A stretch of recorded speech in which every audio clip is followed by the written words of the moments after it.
Your voice, your vote. And a week after Republican Donald Trump and Democrat Kamala Harris faced off on the debate stage, new polling for Michigan is giving us a look at whether anything has changed since then. 13 Side's political reporter Josh Albertus breaks down the numbers.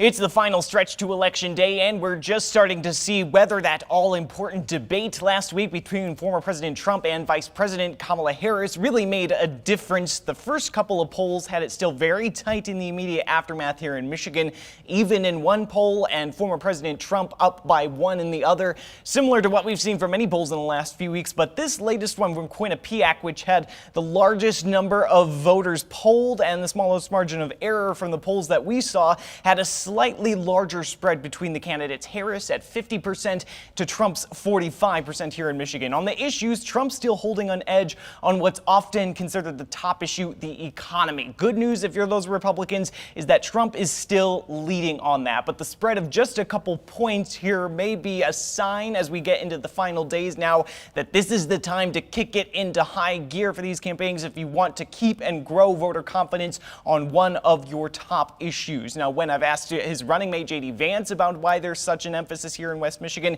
he's told me a lot of it is the economy, what they say are the failing policies of the current administration that have left workers in Michigan behind. When you've heard from people like VP candidate Tim Walz speaking here on the Harris side, they've talked about their vision for the economy as well, what they call an opportunity economy. So the issue is everywhere. But that wasn't the only issue they gauged in this poll. It was 5, in fact. Trump taking the lead in this poll when asked who would do a better job on the economy and immigration. Harris taking the lead on the topics of preserving U.S. democracy, abortion, and handling a crisis that would put the U.S. at great risk. But we're definitely seemingly seeing this race take shape now, and if the numbers are any indication, it's going to be a close one as suspected all along. Thank you, Josh.